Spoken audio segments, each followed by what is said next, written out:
오늘 요한복음 2장을 같이 한번 보시겠는데요. 지난 시간에 1장 할 때 몇 가지 빠뜨린 게 있어서 그거를 먼저 좀 하도록 하겠습니다. 메시아에 관한 것인데요. 1장 41절에 보시면 요한복음 1장 41절.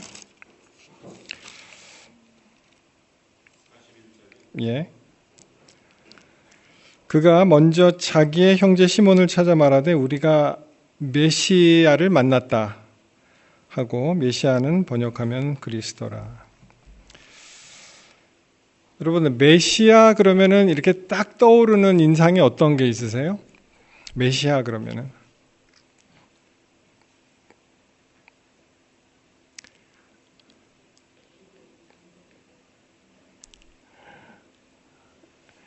이게 이제 하시는 대로 이제 메시아 번역하면 그리스도라 되어 있는데,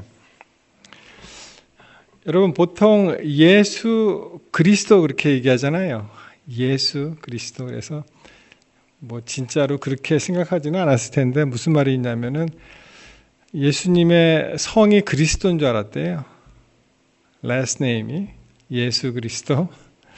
근데 이제 여기 보시면은 번역하면 그리스도라. 그러니까 이제 그 구약에 나오는 메시아, 영어로 머사야, 메시아가 이제 그 헬라어로 표현하면 이제 그리스도, 크라이스트, 크리스토스 그렇게 되는 것이죠.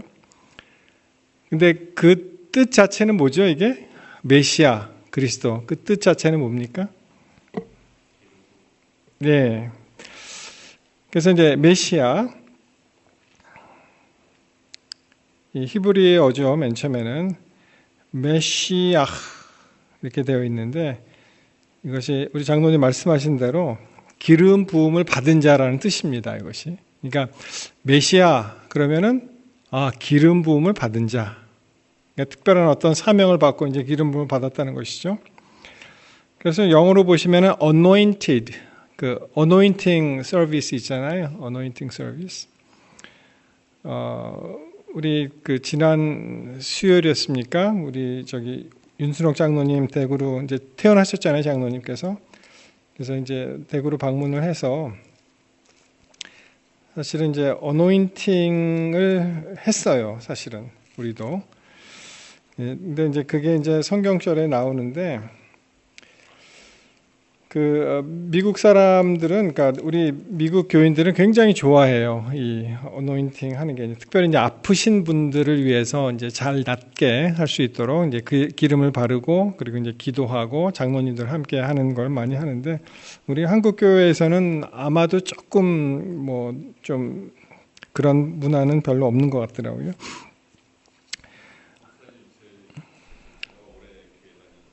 예. 예, 맞습니다. 예. 그래서 근데 이제 미국 형제들하고 같이 목회를 하다 보면은 부탁을 해요. 패스터 와서 우리 어노인팅 하자. 그래서 전에 있었던 교회에서도 여러 번 그 병원에 가서도 하고 집에서도 하고 한 경험이 있는데, 이제 근거가 이제 지금 기름 부음을 받은 자에 대해서 어떻게 얘기하다 여기까지 왔는데, 야고보서 5장 13절 보시면은 너희 중에 고난당하는 자가 있느냐? 저는 기도할 것이요. 즐거워하는 자가 있느냐? 저는 찬송할지니라. 그래서 야고보 5장 13절이 굉장히 유명한 그 성경절인데, 이 영어로 보시면은, 자 보십시오. 기도할 때 영어로 어떻게 시작되죠? 기도하면은 P로 시작되죠. prayer, 그죠? prayer, P로 시작되고, 그 다음에 저는 찬송할지로다 할 때 찬송이 영어로 또 어떻게 시작됩니까? 예, praise. 그래서 영어식으로 표현하면은, 우리 그 한글식으로 표현하면은 기도 찬송인데, 영어는 2P예요. 그러니까 우리가 할 수 있는 것이 prayer, pray, 그리고 praise. 두 가지입니다. P로. 그래서 고난을 당한 사람은 기도해야죠. 고난을 통과하기 위해서. 그리고 고난이 없어요. 즐거워요. 굉장히 모든 게 다 만사형통합니다. 감사하잖아요, 하나님께. 그래서 이제 praise. 그러니까 우리가 할 수 있는 건 two P가 있다는 거예요. pray, praise. 그게 이제 우리의 그 일상생활에서 계속 이제 반복이 되는 것인데, 그래서 여기 이제 메시아, 이게 이제 기름 부음을 받은 자라는 뜻인데, 여러분 기름 부음은 누가 보통 받습니까? 우리 구약이나 이제 보시면은 어떤 부류의 사람들이 받죠? 예, 세 부류가 있죠. 왕이 있고요. 그 다음에 제사장이 있고 선지자가 있습니다. 우리 앵커리지에 실력이 있습니다. 그렇죠? 예, 그래서 왕과 제사장과 선지자 이렇게 되어 있습니다. 사무엘상 2장 10절에 보시면 여호와를 대적하는 자는 산산이 깨어질 것이라 하늘에서 우레로 그들을 치시리로다. 여호와께서 땅끝까지 심판을 내리시고 자기 왕에게 힘을 주시며 자기의 기름 부음을 받은 자의 뿔을 높이시리라. 자, 여기 한글 성경에 기름 부음을 받은 자 이렇게 되어 있잖아요. 그 밑에 이제 영어로 제가 써놨는데 보시면은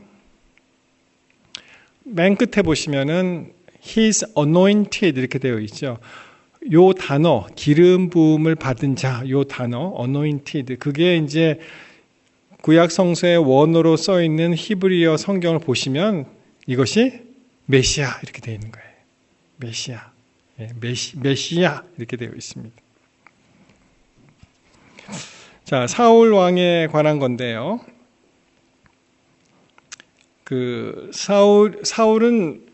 사울과 이제 다윗 그 왕 다윗의 이야기를 이렇게 쭉 우리가 잘 아시듯이 쭉 보면은 굉장히 좀 한심한 그런 생각이 들 때가 있어요. 왜냐하면은 여러분 사울이 평생 동안 한 일이 뭔지 아세요?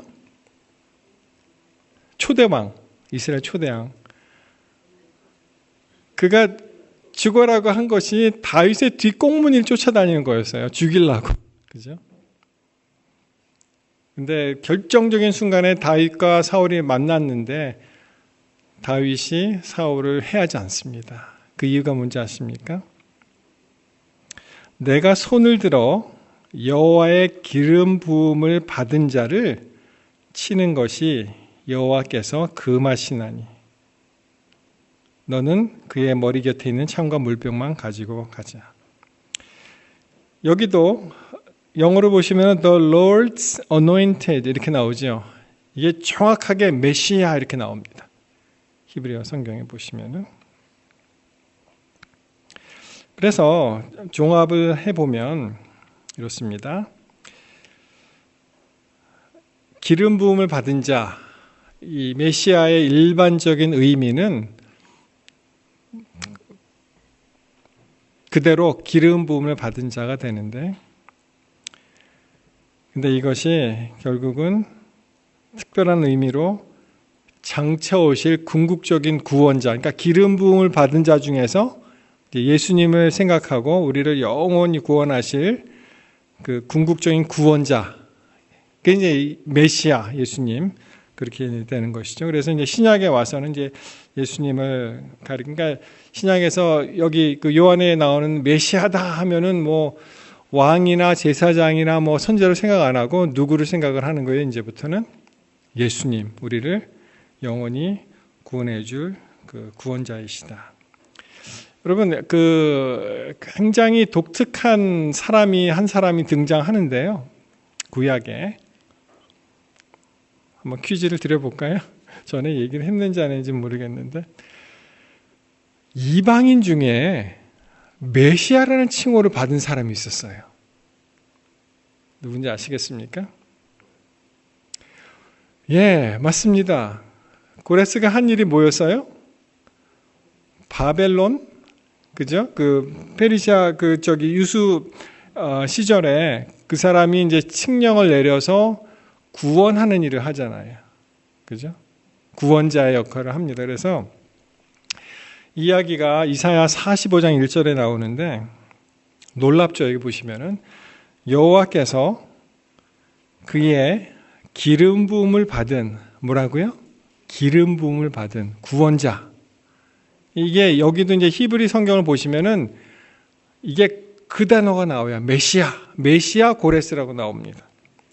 기름 부음을 받은 고레스에게 이같이 말씀하시되 내가 그의 오른손을 붙들고 그 앞에 열국을 항복하게 하며 내가 왕들의 허리를 풀어 그 앞에 문을 열고 성문들이 닫히지 못하게 하라. 그래서 이제 그 고레스의 이미지가 이제 구원자 그 이미지가 있잖아요. 그죠? 해방시키는 자. 예수님의 이미지를 닮은, 반영하는 이방인, 유대인이 아니죠. 이방인 중에서도 이렇게 기름 부음을 받은 자, 메시아라는 그런 호칭을 가진 사람이 바로 이것입니다. 그래서 다시 이제 야고보서로 가셔서요. 우리가 수요일에 어떤 일을 했냐면은 자, 13장 아까 읽었죠. 고난 당하는 자는 저희가 기도, 그리고 즐거워하는 자는 찬송한다. 그리고 이제 14절에 보시면 너희 중에 병든 자가 있느냐? 저는 교회 장로들을 청할 것이요. 그들은 주의 이름으로 기름을 바르며 위하여 기도할지니라. 그래서 그때 이제 장로님들 다 모시고 같이 일을 했습니다. 그래서 믿음의 기도는 병든 자를 구원하리니 주께서 저를 일으키시리라. 혹시 죄를 범하였을지라도 사하심을 얻으리라. 그리고 16절에 보시면은 이러므로 너희 죄를 서로 고하며 병 낫기를 위하여 서로 기도하라. 의인의 간구는 역사하는 힘이 많다. 이렇게 되어 있습니다. 그래서 이제 그러한 이제 어노인팅 서비스에 관한 그런 그 야고보서에 나와 있는데, 하여튼 이제 메시아에 관해서 한번 정리를 해보았습니다. 그래서 원래는 기름 부음을 받은 자라는 뜻인데, 특별히 이제 구원자 성격으로 예수님을 이제 메시아로 그렇게 일컬음을 받았다라고 기억하시면 되겠습니다. 자, 요한복음 2장은 전반부에 무슨 내용이 나옵니까? 여러분 잘 아시는 대로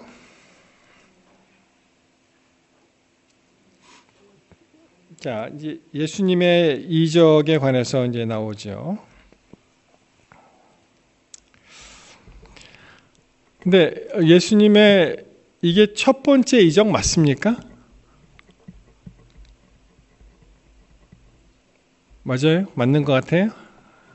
예. 뭐 요한복음 보시면 11절에 나오죠. 11절 요한복음 2장 11절에 예수께서 이 처음 표적을 갈릴리 가나에서 행하여 그 영광을 나타내심에 제자들이 그를 믿으니라. 근데 사실 요한복음에만 이 사건이 나오잖아요. 다른 사복음서에 나오지 않고. 그래서 최소한 요한복음에서는 첫 번째 이적 맞습니다. 그렇죠? 여러분 다른 사복음서에는 어떠한 이적들이 맨 처음에 등장할까요? 그런 생각 안 해보셨습니까?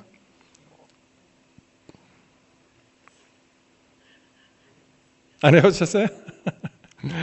집에 가셔서 한번 생각해 보시기 바랍니다. 하나 힌트를 드리면은 마태복음 4장에 가시면 이렇게 간략하게 나옵니다. 우리 마태복음 4장 23절, 4장 23절. 예수께서 온 갈릴리에 두루 다니사 저희 회당에서 가르치시며 천국 복음을 전파하시며 백성 중에 모든 병과 모든 약한 것을 고치시니. 여러분이 마태복음 4장 23절 기억할 만한 성경절인데요. 예수님의 사역에 관해서 동사로 세 가지를 말씀하셨습니다. 예수님 뭐 하셨냐 할 때 요 마태복음 4장 23절을 보시면은 간략하게 영어로 표현을 하면은 이렇죠. 가르치신다. 그러니까 이제 teaching이 되고요. teaching. 그리고 천국 복음을 전파하셨습니다. preaching이 되겠죠. 그리고 모든 병과 약한 것을 고치셨다. healing. 됩니다. 그래서 예수님이 이 땅에서 하신 것은 teaching, preaching, healing이다. 이렇게 간략하게 정리를 할 수 있겠습니다. 그 다음에 보시면 그의 소문이 온 수리아에 퍼진지라 24절 사람들이 모든 앓는 자 곧 각색병과 고통에 걸린 자 귀신 들린 자 간질하는 자 중풍병자들을 데려오니 저희를 고치시더라. 그래서 요한복음 2장에 나오는 첫 이적에 대해서 이제 물이 포도즙으로 바뀌는 그런 기사가 나오고 다른 사복음서에는 주로 이제 병 고치는 그런 일이 기록이 되어 있습니다. 자, 그럼 한번 읽어 보겠습니다. 2장 1절부터 오늘은 11절까지 한번 같이 천천히 한번 읽어 보시겠습니다. 2장 1절 사흘 되던 날에 갈릴리 가나에 혼인이 있어 예수의 어머니도 거기 계시고 예수와 그 제자들도 혼인의 청함을 받았더니 포도주가 모자란지라. 예수의 어머니가 예수에게 이르되 저희에게 포도주가 없다 하니 4절 예수께서 가라사대 여자여 나와 무슨 상관이 있나이까 내 때가 아직 이르지 못하였나이다. 그 어머니가 하인들에게 이르되 너희는 무슨 말씀을 하시든지 그대로 하라 하니라. 거기 유대인의 결례를 따라 두세 통 드는 돌 항아리 6이 놓였는지라. 예수께서 저희에게 이르시되 항아리에 물을 채우라 하신즉 아구까지 채우니 이제는 떠서 연회장에게 갖다 주라 하심에 갖다 주었더니 연회장은 물로 된 포도주를 맛보고 어디서 났는지 알지 못하되 물 떠온 하인들은 알더라. 연회장이 신랑을 불러 말하되 사람마다 먼저 좋은 포도주를 내고 취한 후에 낮은 것을 내거늘 그대는 지금까지 좋은 포도주를 두었도다 하니라.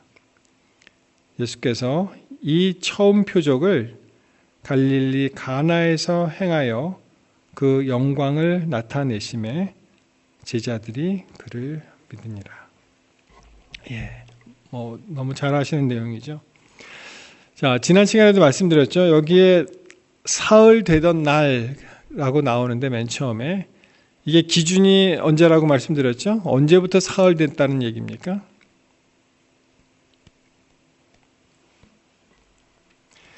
그 1장에 보시면은 계속 이튿날 이렇게 쭉 나오잖아요. 이튿날은 그 다음 날이라는 뜻인데 1장 29절 이튿날, 1장 35절 또 이튿날, 또 43절 이튿날 쭉 나오죠. 그런데 갑자기 여기 보시면은 사흘 되던 날 이렇게 나오잖아요. 그래서 이제 1장하고 그 다음 날 하지 않고 사흘 되던 날 하니까 맨 마지막에 끝나는 이튿날에 사흘 되던 날이라기보다는 뭐라고 말씀드렸습니까? 기준이 유대인들이 어떤 기준으로 살았다고요? 안식일 기준으로 따라서 아마도 이 사흘 되던 날은 안식일이 지나고 3일째 되는 그런 날이 아닌가 그렇게 이제 생각을 합니다. 그래서 갈릴리 가나에서 혼인 잔치가 있었습니다. 자, 등장하는 인물이 보시면 예수의 어머니 마리아라고 하지 않고 예수의 어머니가 거기 계셨다 이렇게 얘기하죠. 그리고 우리 예수님하고 그 제자들도 이 혼인의 청함을 받았습니다. 벌써 한 10년은 더 된 것 같아요. 제가 한국에 이제 방문했을 때 이제 우리 교회에, 그러니까 제가 다녔던 옛날 그 교회에 어떤 이제 그때는 이제 꼬마였는데 이제 크니까 이제 결혼을 하게 돼서 거기에 마침 한국 방문했을 때 결혼식에 참가를 하게 되었습니다. 근데 문화가 많이 바뀌었더라고요, 이제는. 그러니까 지금도 한 10년, 15년 전 얘기를 하는 거예요, 지금. 그러니까 지금도 어떻게 바뀌었는지 모르겠어요. 보통 전통적으로 한국에서 결혼식을 하면은 어떻게 합니까? 결혼식을 다 마치고 말하자면은 그 결혼식을 하는 그 가정에서 이제 음식을 내잖아요. 오신 분들에게 이제 식사 대접을 하는데 결혼식이 진행이 되는데 밥부터 먹으러 가더라고요. 사람들이. 그래서 어떻게 그럴 수가 있냐. 양심도 없지. 그렇죠? 참석해갖고 축하를 해주고 밥을 얻어먹어야 되잖아요. 그렇죠? 이제 부주도 하고. 근데 결혼식대로 하고 밥부터 먹으러 내려가는 거예요. 그래서 제가 물어봤습니다. 이게 도대체 어떻게 이렇게 돌아가느냐 요새 그랬더니 하는 말이 빨리 밥을 먹어야 도와주는 거래요. 왜냐하면 장소가 협소하기 때문에 한꺼번에 몰리면은 이게 너무 복잡하다는 거예요. 그래서 정말 결혼식에 참석하고 싶은 분들은 가서 그걸 보고 식을 보고 나머지 분들은 밥을 먹고 그냥 가려는 거예요. 그러니까 밥을 다 먹고 나가면은 결혼식은 끝난 겁니다. 그렇죠? 그렇게 바뀌었더라고요, 보니까. 그래서 옛날에 뭐 결혼식 가서 이제 뭐 국수나 한 그릇 먹자 그런 말이 있었잖아요, 예전에. 그렇죠? 그러니까 이 결혼식 그 자체보다는 뭐에도 관심이 많은 거예요, 사람들이. 결혼식 떡에 더 관심이 많아갖고 그걸 갖다가 먼저 먹고 막 이렇게 가는 그런 걸 보고 참 많이 바뀌었다 그런 생각을 하게 되었습니다. 유대인의 전통적인 결혼 방법은 우리 한국이나 미국은 그냥 하루에 하잖아요, 그냥. 그렇죠? 하루에 하고 그냥 어떤 경우에는 미국에 와서 한국에서는 보통 낮에들 많이 거진했는데 미국에 보니까 저녁 때도 하더라고요. 저녁 때도 이렇게 하고 뭐 여러 가지 방법이 있죠. 뭐 이렇게 간편 결혼식으로 아주 측근만 모여서 하는 방법도 있고 다 오픈해 갖고 다 하는 경우도 있고 어떤 경우에는 또 아이들은 또 못 데려오게 하더라고요, 보니까. 그래서 또 어른들만 이렇게 오는 경우가 있고 이렇게 되는데 우리 그 삼손의 결혼식 이야기를 보면은 유대 방법이 한 일주일 가더라고요, 결혼식이. 그냥 하루에 뚝딱 하고 끝나는 것이 아니고 아주 큰 잔치를 하고 그 중에 하나 굉장히 큰 그 일이 이 포도주가 떨어졌다는 것은 이것은 말하자면은 손님에게 그 하객들에게 정당한 대우를 안 하는 그러한 이제 느낌이 이제 드는 거죠. 그러니까 굉장히 큰 결례를 하는 것인데 보니까 3절을 보니까 포도주가 모자랐다. 그러니까 떨어졌다는 얘기죠. 그래서 예수의 어머니가 여기도 마리아라는 이름이 없습니다. 그냥 예수의 어머니가 예수에게 이르되 저희에게 포도주가 없다. 그렇게 얘기했습니다. 자, 한번 보십시다. 결혼식이 진행되고 있어요. 말하자면은 하객들을 이제 초청해서 다 축하를 하는 과정에서 한국식으로 얘기하면은 밥이 떨어진 거예요, 밥. 큰일 난 거죠. 우리가 이제 이렇게 사람들을 초대하거나 그러면은 밥을 특별히 아주 많이 하잖아요. 이게 밥이 떨어지면 안 되니까. 근데 보니까 이제 포도주가 이제 없어졌습니다. 그러니까 이 뉘앙스가 어떻게 됩니까? 그 예수의 어머니는 포도주가 없어졌으니 어떻게 좀 해봐라 그 얘기겠죠. 자, 예수님의 답을 보겠습니다. 첫째는 우리 어법에 좀 안 맞는 것 같아요, 그죠? 여자여, 자기 엄마한테 나와 무슨 상관이 있나이까? 그런 걸 왜 나한테 부탁하세요? 그리고 내 때가 아직 이르지 못하였다. 여기서 말씀하시는 내 때가 언제일까요? 어떻게 배우셨습니까? 침례 받을 때요? 예, 비슷합니다. 침례는 이미 받았겠죠. 여기서는 이미 그 상황상 저는 여기에 예수님의 때는 십자가 사건으로 생각을 해요. 그래서 이제 포도주하고 십자가의 보혈하고 이제 이렇게 오버랩 되지 않습니까? 그러니까 아직 그러한 예수님의 영광의 때가 오지 않았는데 왜 어머니는 벌써 나에게 그것을 이제 부탁을 하느냐, 그렇게 이제 들리는데요. 여러분, 여기서 우리가 많이 좀 힘들죠. 이게 굉장히 좀 힘들어요. 이 내용 자체가 우리 정식으로 우리 교회에서 이야기하는 거하고 이 문맥상 어떻게 보면 이렇게 딱 맞지 않는 것 같아요. 보면은 여러분, 여기서의 그 포도주는 뭘 얘기합니까? 소위 말하는 그 세상에서 말하는 그 포도주를 얘기하나요? 아니면은 뭐 다른 어떤 걸 얘기합니까?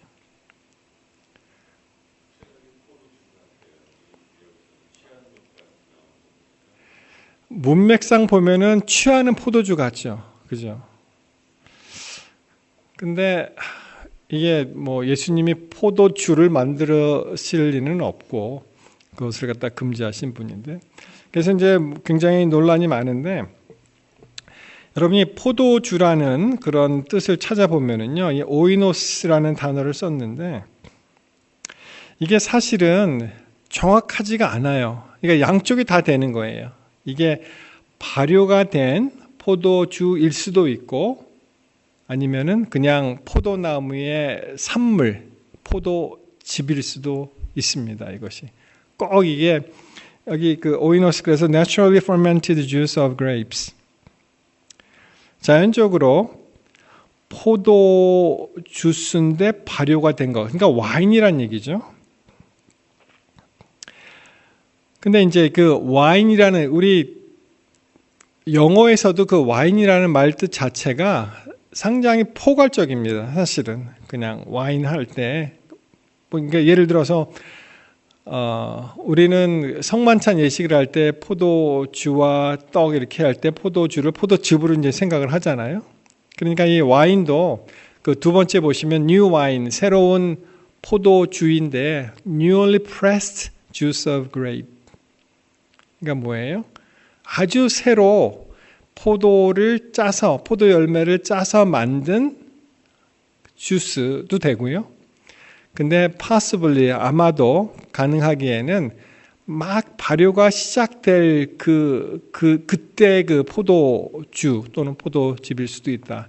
그래서 이 오이노스라는 단어만 놓고 이제 살펴보면은 이것이 fermented, 발효될 수도 있고 아니면은 그냥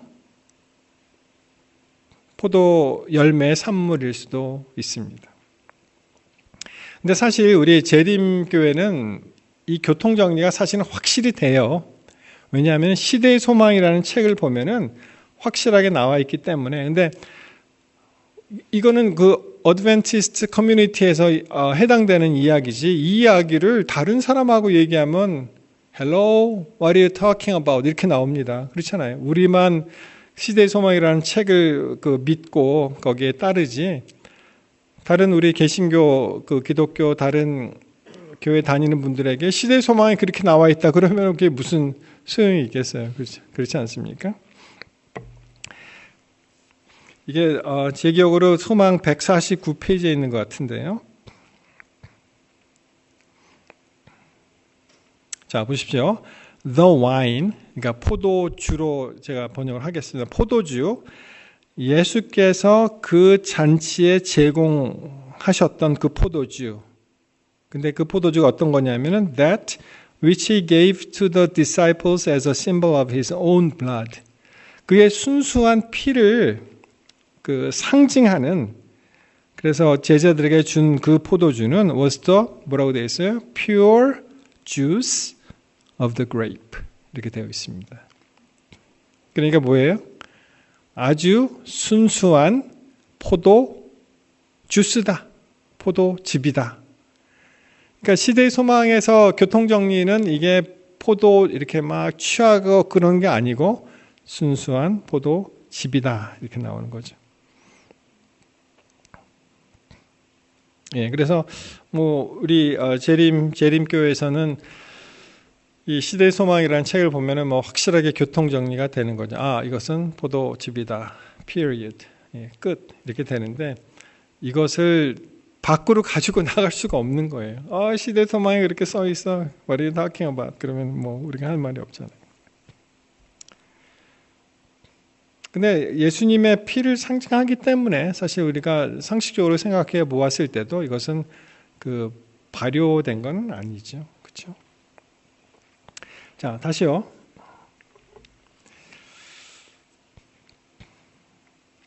다시 4절에 여기 이제 여자여 이렇게 나오잖아요. 여자여. 나와 무슨 상관이 있습니까? 근데 이 여자여라는 그 단어도요. 이거를 이제 찾아보시면 이 군에 이렇게 되어 있는데 여러분 그 우리 여성분들 그 가이니컬러지 같은 거 있죠. 가이니컬러지스트. 그때 이제 이게 아마 여기서 나온 것 같아요. 그 이 군의 여성을 나타낸 건데 이 뜻이 이렇습니다. 신부, bride, 그리고 wife, 아내죠. 그리고 woman, 여자. 그리고 이제 특별히 그 성인 여성을 나타낼 때 이제 귀내라는 말을 썼고요. 그 다음에 성경 그 학자들은 뭐라고 얘기하냐면은 no term of disrespect in the language of the day. 그 당시에 통용되는 그런 언어로서 전혀 이 disrespect, 그러니까 이렇게 멸시하는 이렇게 그 하대하는 그런 단어는 아니었다. 그냥 일반적인 그런 뭐 예수님이 하셨으니까 높임말이겠죠. 그래서 no term of disrespect in the language of the day. 그렇게 써 있는 것이 이제 여인 그 여자입니다. 그래서 여자요. 그것이 우리가 생각할 때 어머니한테 어떻게 여자라는 단어를 썼느냐. 근데 사실은 그것은 아니었다. 이렇게 이제 보시면 되겠습니다. 근데 어머니는 어떠한 이제 믿음이 있었죠. 믿음이. 예수님이 나랑 무슨 상관이 있습니까? 내 때가 아직 아닙니다. 했을 때 어머니가 하인들에게 한 이야기를 한번 잘 보시기 바랍니다. 그 어머니가 하인들에게 이르되 너희에게 무슨 말씀을 하시든지 그대로 하라. 그렇죠? 너희에게 무슨 말씀을 하시든지 그대로 하라. 그러니까 예수님이 말씀하시면은 어떻게 된다고요? 그게 이루어지는 것을 이 예수의 어머니는 그런 믿음이 있는 거죠. 여러분 사실 우리도 이런 같은 입장에 있었을 때 예수님이 하시는 것을 믿어야 되잖아요. 그러니까 믿음을 동원해서 그걸 믿어야 되는데 많은 경우에 우리가 우리의 경험과 우리의 지식과 또 우리의 사고에 의해서 예수님을 가르쳐 드리는 그런 경향이 다분히 있죠. 예수님 제 생각은 아닌데요. 그런 거 아닌 것 같은데 혹시 실수하신 거 아닙니까? 근데 여기 보시면은 너희에게 무슨 말씀을 하시든지 그대로 하라. 그래야지 이적이 일어나는 것입니다. 그렇죠? 예수님께서 무슨 말씀을 하셨는데 만약 그 물동이 물 항아리에 아구까지 물을 채워라 했을 때 아니 지금 포도주를 달라고 했는데 무슨 말씀하시는 거예요? 하고 만약 안 했다면 그러면은 이 일이 일어날 수가 없는 것이죠. 그래서 우리의 믿음에는 이제 순종이 항상 따라다닌다는 것을 우리가 알 수가 있습니다. 그래서 이제 7절에 보시면 예수께서 저에게 이르시되 항아리에 물을 채우라 하신즉 아구까지 채우니 이제는 떠서 연회장에게 갖다 주라 하심에 갖다 주었다. 그죠? 맨 처음에 항아리에 물을 채우라 그리고 연회장에 갖다 주라. 그대로 이제 순종을 했습니다. 연회장은 물로 된 포도주를 맛보고 어디서 났는지 알지 못하되 물 떠온 하인들은 알더라. 연회장이 신랑을 불러 이렇게 얘기하죠.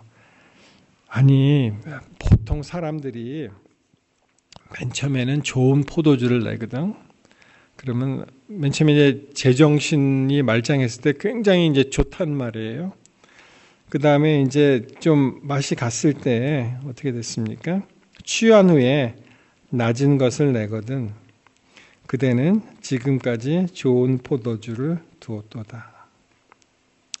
그러니까 이 문맥에 있어서 굉장히 좀 힘들어요. 사실 이걸 해석하기에 보면은 이것이 우리가 그냥 상식적으로 생각했을 때 사람들이 맨정신에 좋은 거를 막 마시고 그 다음에 취한 다음에는 그냥 정신이 없으니까 조금 안 좋은 것을 낼 수도 있는데 어떻게 당신은 이렇게 좋은 것을 아직까지 두었느냐. 그렇죠? 자, 그리고 이제 11절에 여호와께서 이 처음 표적을 갈릴리 가나에서 행하여 그 영광을 나타내시며 제자들이 그를 믿었다. 이렇게 되어 있습니다. 여러분, 오늘은 여기까지 할 건데요. 다 하면은 또 너무 재미가 없잖아요. 다음 시간에, 다음 주죠. 다음 주도 제가 여기 있으니까 다음 주에 요거를 가지고 우리 한번 격렬하게 토론 한번 벌일 겁니다. 이것이 정말 무슨 뜻인지, 포도주를 얘기하는 건지, 아니면 우리가 믿고 싶어 하는 대로 포도즙을 얘기하는 건지, 그걸 한번 정리를 잘 하셔갖고 자기 의견을 좀 이렇게 발표해 주시면 좋을 것 같습니다. 그러면은 지금 제가 일단 기도를 마치고요. 그리고 우리 개인 기도 각자 하시고 그리고 오늘은 여기까지 하겠습니다. 기도하시겠습니다.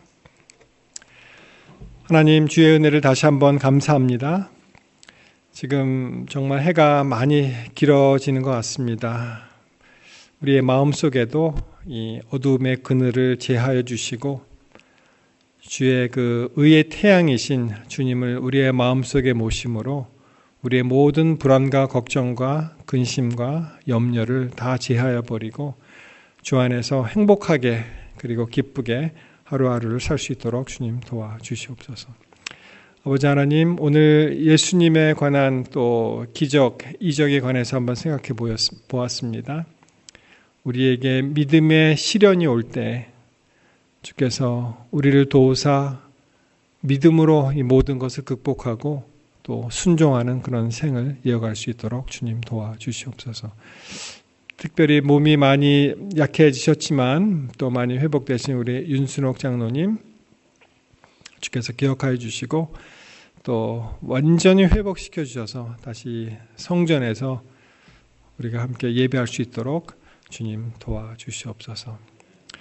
또 여러 가지로 이 겨울철을 지나면서 어려움이 겪지 않도록 우리 교우들을 보호해 주시고 또 내일 다시 한번 우리에게 이 성전에 올라오는 그런 기쁜 마음 주셔서 또 마음껏 우리가 기도하고 찬양하고 말씀 듣고 또 마음에 결심하는 우리 주의 사랑하는 성도들 될 수 있도록 주님 도와주시옵소서.